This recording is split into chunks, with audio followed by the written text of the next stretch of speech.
Hallo Freunde der 125 Kubik. Heute mein erstes Video fürs Jahr 2022. An meiner Vegas ist mir aufgefallen, dass ich während der Fahrt so ein Klappergeräusch habe. Ich habe erst gedacht, ja, dass es vielleicht an den Ventilen liegt. Doch inzwischen ist mir aufgefallen, dass es an der Lampe liegt. Durch die Vibrationen wird hier ein lautes Geräusch hörbar. Das kriegt man jetzt so nicht mit, aber während der Fahrt, da merkt man dann, dass hier dieser Bereich nicht ganz hier anliegt und da kommt es dann zu lauten Geräuschen.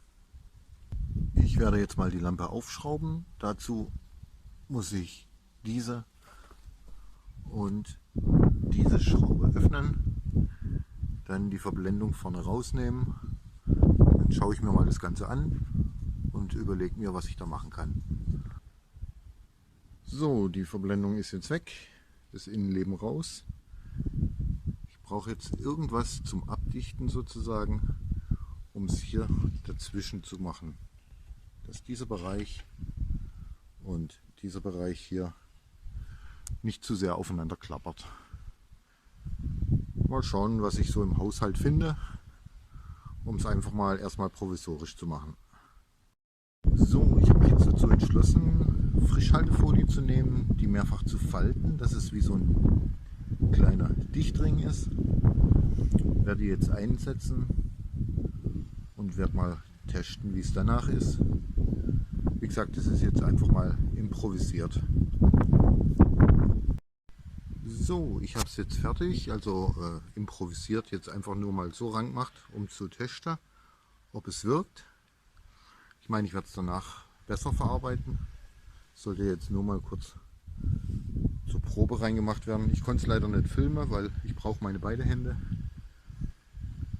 Jetzt fahre ich eine Runde, teste das Ding mal. Wenn es jetzt das Klappern weg ist, werde ich ja, vernünftig das Ding einbauen, dass man es nicht mehr so sieht. So, also nach meiner Proberunde habe ich festgestellt, meine Vibrationen sind weg, also dieses Geklapper. Es sieht zwar jetzt ein bisschen blöd aus mit der Frischhaltefolie drin, aber ich werde nächste Woche schauen, dass ich da irgendwie ein Gummiband oder irgendwas finde, was ich da reinzwirbeln kann und einbauen kann. Silikon will ich nicht nehmen, weil ich will ja nicht, dass es zusammenklebt. So, das war's dann mit dem Video für heute. Ich wünsche euch allen eine gute und unfallfreie Saison 2022. Habt viel Spaß.